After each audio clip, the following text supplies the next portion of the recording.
আসসালামু আলাইকুম রহমতুল্লাহ। যদি জীবন একটি কঠিন পরীক্ষা হয়, তবে সেই পরীক্ষার প্রতিটি ধাপে ধৈর্য ও ঈমানের আলোয় পথ খুঁজে নেওয়া নারীর নামই হল আমিনা। তার জীবন ছিল একটি শান্ত নদীর মতো, যা লোকচক্ষুর অন্তরালে শালীনতার আবরণে বয়ে চলত। কিন্তু সেই শান্ত নদীতে হঠাৎ করেই নেমে এলো এক প্রলয়ঙ্করী ঢেউ। সেই দিনটি ছিল অন্য দিনের মতোই। ভোরের আলো সবেমাত্র পূর্ব দিগন্তে উঁকি দিয়েছে। আমিনা তার কুটিরের ভেতরে বসে ফজর নামাজ শেষ করে জায়নামাজে হাত তুলেছেন। তার দু চোখ থেকে গড়িয়ে পড়া অশ্রুগুলো কেবলই আল্লাহর কাছে তার একান্ত আরতি জানাচ্ছিল। বাইরে তখনও তার স্বামী আবু বকর ফিরে আসেননি। গত 7 দিন ধরে তিনি দূরের এক জনপদে গিয়েছিলেন সামান্য কিছু শস্যের সন্ধানে। তাদের ঘরে এখন কেবলই শূন্যতা। গত বছরের অপ্রত্যাশিত খরা তাদের সবটুকু সঞ্চয় কেড়ে নিয়েছে। সূর্য যখন মধ্য গগনে, তখন ধুলি উড়িয়ে আবু বকর ফিরলেন। তার মুখমণ্ডল ছিল ক্লান্তিতে মলিন, চোখে ছিল গভীর হতাশার ছাপ। আমিনা দ্রুত দরজা খুলে দিলেন, কিন্তু কোনো প্রশ্ন করলেন না। তিনি জানেন আল্লাহর ফয়সালা ছাড়া কিছুই ঘটে না। আবু বকর ঘরে প্রবেশ করে মাথা নিচু করে বসে পড়লেন। আমিনা, তার কণ্ঠস্বর ছিল শুষ্ক ও ভারী। আমি ব্যর্থ হয়েছি। জনপদটিতেও শস্যের অভাব। যা কিছু ছিল তার দাম এত বেশি যে আমাদের পক্ষে কেনা সম্ভব নয়। এখন আমাদের হাতে আর কিছুই নেই। আবু বকরের কথা শুনে আমিনা এক মুহূর্তের জন্য স্থির হলেন। তার মুখমণ্ডল ছিল আবৃত, কিন্তু তার চোখ দুটিতে কোনো ভয় বা অভিযোগের চিহ্ন ছিল না। তিনি কেবল বললেন, ইন্না লিল্লাহি ওয়া ইন্না ইলাইহি রাজিউন। আল্লাহ যা করেন ভালোর জন্যই করেন। আমাদের রবের ওপর ভরসা রাখুন আবু বকর, তিনি কখনো তার বান্দাকে একা ছেড়ে দেন না। আবু বকর দীর্ঘশ্বাস ফেললেন। ভরসা তো আছেই আমিনা, কিন্তু আমাদের ছোট সন্তানটির দিকে তাকাও। সে আজ 2 দিন ধরে পেট ভরে খেতে পায়নি। আমি আর পারছি না। আমিনা তখন তার স্বামীকে শান্ত করতে একটি গল্প শোনালেন। একদা এক মুসাফির মরুভূমিতে পথ হারিয়ে ফেলেছিলেন। তার কাছে সামান্য যে পানি ছিল তাও শেষ হয়ে গিয়েছিল। যখন তিনি মৃত্যুর দ্বারপ্রান্তে, তখন তিনি কেবল আল্লাহর নাম জপছিলেন। হঠাৎ তিনি দেখলেন একদল পাখি তার মাথার উপর দিয়ে উড়ে যাচ্ছে এবং তাদের ঠোঁটে করে বীজ নিয়ে আসছে। সেই বীজ মাটিতে পড়তেই সেখানে এক অলৌকিক ঝর্ণা সৃষ্টি হলো। আল্লাহর সাহায্য অপ্রত্যাশিতভাবে আসে আবু বকর, আমিনা দৃঢ়তার সাথে বললেন। আমাদের ধৈর্য ধরতে হবে এবং আমাদের সাধ্যমতো চেষ্টা চালিয়ে যেতে হবে। আমাদের হাতে এখন একটি পথ খোলা আছে। আপনার চাচাতো ভাই, যিনি দূরবর্তী পাহাড়ি এলাকার কাছাকাছি থাকেন, তার কাছে যেতে হবে। শুনেছি সেখানে এখনও কিছুটা শস্যের ফলন হয়। আবু বকর চমকে উঠলেন। সেখানে? আমিনা, সেই পথ অত্যন্ত দুর্গম এবং বিপদসংকুল। তাছাড়া তোমার মতো একজন পর্দাশীল নারীর জন্য এত দীর্ঘ পথ পাড়ি দেওয়া? আমিনা তার কথা শেষ করতে দিলেন না। আল্লাহর ওপর ভরসা থাকলে কোনো পথই দুর্গম নয়। আপনি আমাকে নিয়ে চিন্তা করবেন না। আমি আমার পর্দাশীলতা ও শালীনতার হেফাজত আল্লাহর হাতে সঁপে দেব। আপনি শুধু আমাদের জন্য প্রয়োজনীয় ব্যবস্থা করুন। কাল ভোরেই আমাদের যাত্রা শুরু করতে হবে। আবু বকর তার স্ত্রীর দিকে তাকালেন। এই কঠিন সময়েও তার ঈমানের এমন দৃঢ়তা দেখে তিনি নতুন করে শক্তি পেলেন। তিনি মাথা নেড়ে সম্মতি জানালেন। কিন্তু তাদের যাত্রা যে কত বড় পরীক্ষার সম্মুখীন হতে চলেছে তা তখনও তাদের অজানা ছিল। ভোরের প্রথম আলো ফোটার আগেই তাদের যাত্রা শুরু হলো। আবু বকর কাঁধে সামান্য রসদ আর কোলে ছোট সন্তানটিকে নিয়ে আগে আগে চলছিলেন। আমিনা তার পূর্ণ আবরণে আবৃত হয়ে দৃঢ় পদক্ষেপে তাকে অনুসরণ করছিলেন।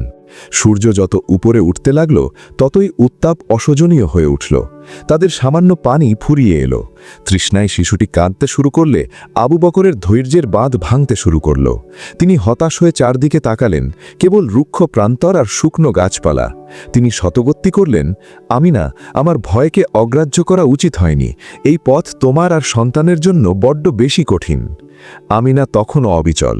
তিনি একটি ছোট কাঁটাযুক্ত ঝোপের দিকে ইশারা করলেন, যা আশ্চর্যজনকভাবে সবুজ ছিল। আবু বকর, দেখুন, এই চরম শুষ্কতার মধ্যেও আল্লাহ এই ক্ষুদ্র উদ্ভিদটিকে বাঁচিয়ে রেখেছেন। আমাদের রিজিক পথের ওপর নির্ভর করে না, বরং যিনি এই ছোট উদ্ভিদটিকে বাঁচিয়ে রেখেছেন তার হাতেই আমাদের ভরসা। আমাদের এগিয়ে যেতে হবে। তাদের এই ঈমানি কথোপকথন আবু বকরকে নতুন করে শক্তি জোগাল। কিন্তু তাদের আসল পরীক্ষা অপেক্ষা করছিল একটি সংকীর্ণ গিরিপথে। পথটি একটি বিশাল সদ্য পতিত পাথরের চাই দিয়ে সম্পূর্ণ অবরুদ্ধ। পাথরটি এত ভারী ছিল যে আবু বকর তার সমস্ত শক্তি দিয়েও এক চুল সরাতে পারলেন না। হতাশা তাকে গ্রাস করল। আমরা ফাঁদে পড়েছি আমিনা, আর কোনো পথ নেই। আমিনা তখন কোনো কথা না বলে একটি পাথরের উপর বসে পড়লেন। তিনি মাথা নিচু করে আল্লাহর কাছে প্রার্থনা শুরু করলেন। তার কণ্ঠস্বর ছিল শান্ত কিন্তু দৃঢ়। তিনি তার স্বামীকে স্মরণ করিয়ে দিলেন নবী মুসা আলাইহিসসালাম এবং সমুদ্রের কথা। যখন সব দরজা বন্ধ হয়ে যায় আবু বকর, তখনও আসমানের দরজা খোলা থাকে। আমাদের সাধ্যমতো চেষ্টা করেছি, এখন আল্লাহর উপর ভরসা রেখে প্রার্থনা করতে হবে। তারা যখন প্রার্থনা করছিলেন, তখন দূর থেকে ঘোড়ার খুরের ক্ষীণ শব্দ ভেসে এলো। একজন বৃদ্ধ রাখাল একটি গাধার পিঠে চড়ে এবং অন্যটিকে টেনে নিয়ে বিপরীত দিক থেকে আসছিলেন। তিনি উঁচু চারণভূমি থেকে ফিরছিলেন। তাদের দুর্দশা দেখে তিনি এক মুহূর্তও দেরি করেননি। তার কাছে একটি মজবুত দাড়ি ছিল এবং তিনি তার অভিজ্ঞতা এবং গাধার সাহায্যে পাথরটিকে এমনভাবে সরাতে সক্ষম হলেন যে তারা কোনো মতে পার হতে পারলেন। আবু বকর কৃতজ্ঞতায় অভিভূত হয়ে গেলেন। তিনি রাখালকে তার শেষ শুকনো খেজুরগুলো দিলেন। বৃদ্ধ রাখাল হাসি মুখে তা গ্রহণ করলেন এবং তাদের সতর্ক করলেন, সাবধানে থেকো, এই গিরিপথের ওপারে পথচারীদের ওপর আক্রমণকারী কিছু লোক ঘুরা বেড়াচ্ছে, তোমাদের ঈমানকে মজবুত রেখো। সূর্য যখন অস্তাচলে দীর্ঘ অশুভ ছায়া ফেলে, তখন তারা একটি ঘন নীরব অরণ্যে প্রবেশ করল। বাতাস ঠান্ডা হয়ে গেল আর অচেনা বন্যপ্রাণীর শব্দ চারপাশে প্রতিধ্বনিত হতে শুরু করল। আমিনা তার সন্তানকে আরও শক্ত করে আঁকড়ে ধরলেন আর আবু বকর তার লাঠি শক্ত করে ধরলেন। তারা উত্তাপ এবং পাথর থেকে রক্ষা পেলেও এখন এক নতুন অদৃশ্য বিপদের মুখোমুখি। অরণ্যের গভীরে রাত নামার সাথে সাথে নীরবতা আরও গাঢ় হল। আবু বকর একটি শুকনো গাছের নিচে সামান্য ডালপালা জড়ো করে আগুন জ্বালালেন। আগুনের শিখা তাদের চারপাশে একটি সামান্য নিরাপত্তা বলয় তৈরি করল, কিন্তু অরণ্যের অন্ধকার যেন সেই আলোকে গ্রাস করতে চাইছিল। রাখালের সতর্কবাণী তাদের মনে বারবার বাজছিল। আমিনা তার সন্তানকে কোলে নিয়ে বসেছিলেন। শিশুটি এখন শান্ত, কিন্তু তার দুর্বল শ্বাসপ্রশ্বাস আমিনার হৃদয়ে একটি চাপা ভয় সৃষ্টি করছিল। তাদের কাছে যে সামান্য শুকনো রুটি ছিল তাও প্রায় শেষ হয়ে গেল। আবু বকর তার স্বামীকে দেখালেন। আমিনার মুখমণ্ডল আবৃত থাকলেও তার স্থির চোখ দুটিতে তিনি এক অপার্থিব শান্তি দেখতে পেলেন। হঠাৎ ঝোপের আড়াল থেকে কয়েকটি ছায়া নড়ে উঠল। আগুনের আলোয় দেখা গেল তিনজন লোক তাদের দিকে এগিয়ে আসছে। তাদের হাতে ছিল ধারালো অস্ত্র আর চোখে ছিল লোভের দৃষ্টি। আবু বকর দ্রুত উঠে দাঁড়ালেন। তার হাতে থাকা লাঠিটি শক্ত করে ধরলেন। তোমরা কারা? আমাদের কাছে কিছুই নেই, তিনি দৃঢ় কণ্ঠে বললেন। দলনেতা হেসে উঠল, এক কর্কশ হাসি। তোমাদের কাছে কিছু নেই, তোমাদের কাছে যা আছে তা আমাদের চাই, তোমার স্ত্রী এবং তোমার সামান্য রসদ। আবু বকর আল্লাহর নাম নিলেন। তিনি জানতেন এই তিনজনের বিরুদ্ধে একা লড়াই করা অসম্ভব। তিনি আমিনার দিকে একবার দেখালেন। আমিনা তখনও শান্ত। তিনি তার সন্তানকে বুকে জড়িয়ে ধরে নীরবে আল্লাহর কাছে সাহায্য চাইছিলেন। দলনেতা যখন আবু বকরের দিকে এগিয়ে এলো, ঠিক সেই মুহূর্তে একটি অপ্রত্যাশিত ঘটনা ঘটল। আমিনা তার আবৃত মুখমণ্ডল থেকে সামান্য দূরে সরে গিয়ে তীক্ষ্ণ কণ্ঠে বললেন, তোমরা আল্লাহর বান্দা হয়েও এই রাতে দুর্বল পথচারীর উপর আক্রমণ করছো? তোমরা কি ভুলে গেছো যে তোমাদের রব সব দেখছেন? তার কণ্ঠস্বরে এমন এক দৃঢ়তা ছিল যা শুনে আক্রমণকারীরা এক মুহূর্তের জন্য থমকে গেল। তাদের চোখে এক ঝলক দ্বিধা দেখা গেল। দলনেতা নিজেকে সামলে নিয়ে আবার এগিয়ে আসতে চাইলে ঠিক সেই মুহূর্তে অরণ্যের গভীর থেকে একদল বন্য কুকুরের তীব্র চিৎকার ভেসে এলো। চিৎকার এত কাছে ছিল যে মনে হলো তারা তাদের দিকেই ছুটে আসছে। আক্রমণকারীরা ভয় পেয়ে গেল। তারা জানত এই বন্য কুকুরগুলো অত্যন্ত হিংস্র এবং সংখ্যায় অনেক। দলনেতা তার সঙ্গীদের দিকে ইশারা করল, এখান থেকে সরে যাও, এই বিপদ আমাদের নয়। তারা দ্রুত অন্ধকারে মিলিয়ে গেল। আবু বকর হাঁপাতে হাঁপাতে মাটিতে বসে পড়লেন। তিনি আল্লাহর কাছে শুকরিয়া আদায় করলেন। আল্লাহু আকবার। আমিনা, তোমার ঈমানের দৃঢ়তা আজ আমাদের রক্ষা করেছে। তোমার প্রার্থনা আল্লাহ কবুল করেছেন। আমিনা শান্তভাবে বললেন, আল্লাহর উপর ভরসা রাখুন আবু বকর। তিনি আমাদের পরীক্ষা করছেন, কিন্তু তিনি আমাদের ছেড়ে যাননি। তিনি এমনভাবে সাহায্য পাঠিয়েছেন যা আমরা কল্পনাও করিনি। সেই রাতে আর কোনো বিপদ আসলো না, কিন্তু তাদের সামনে ছিল আরও একটি কঠিন পরীক্ষা। সকালে যখন তারা আবার যাত্রা শুরু করলেন, তখন দেখলেন যে তাদের শেষ রুটির টুকরোগুলো বন্য প্রাণীরা নিয়ে গেছে। তাদের হাতে এখন আর কিছুই নেই। ক্ষুধা ও দুর্বলতা তাদের গ্রাস করতে শুরু করল। কিন্তু আমিনার মুখে তখনও সেই একই কথা, আল্লাহর ফয়সালা ছাড়া কিছুই ঘটে না। তিনি আমাদের জন্য কোনো না কোনো পথ অবশ্যই খুলে দেবেন। সূর্য তখন মাথার উপরে। ক্ষুধা ও দুর্বলতায় আমিনা এবং আবু বকর দুজনেই প্রায় ভেঙে পড়েছেন।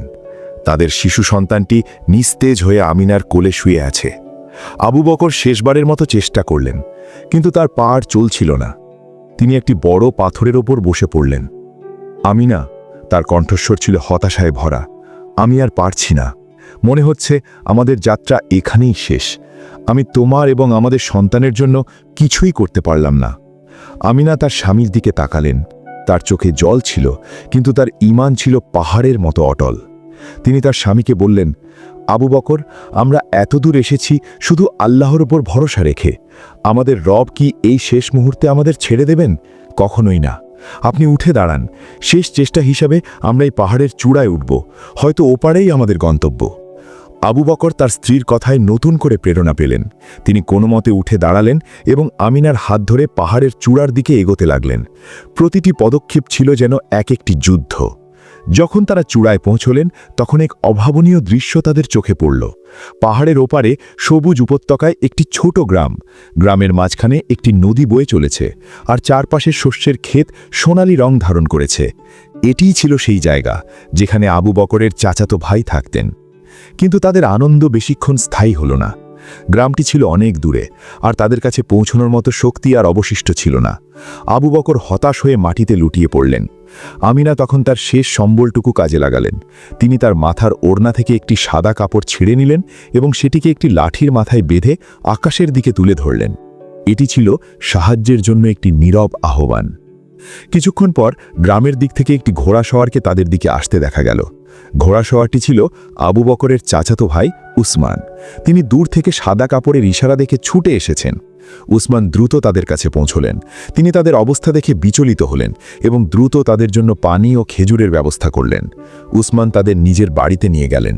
উসমানের বাড়িতে পৌঁছে আমিনা ও আবু বকর আল্লাহর কাছে শুকরিয়া আদায় করলেন। তারা জানতে পারলেন উসমান তাদের জন্য অপেক্ষা করছিলেন।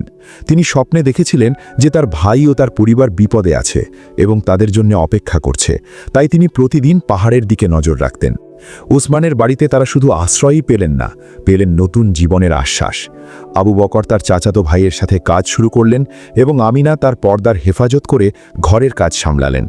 এই কঠিন যাত্রার শেষে আমিনা ও আবু বকর বুঝতে পারলেন যে আল্লাহর ওপর পূর্ণ ভরসা এবং ধৈর্যই হল জীবনের সবচেয়ে বড় শক্তি।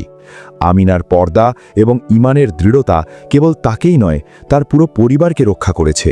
তারা শিখেছিলেন যে যখন মানুষ তার সাধ্যমতো চেষ্টা করে এবং আল্লাহর ওপর সব ছেড়ে দেয়, তখন আল্লাহ এমনভাবে সাহায্য করেন যা মানুষ কল্পনাও করতে পারে না। তাদের জীবন প্রমাণ করল যে প্রতিটি কষ্টের পরেই আসে স্বস্তি, যদি ঈমান অটুট থাকে।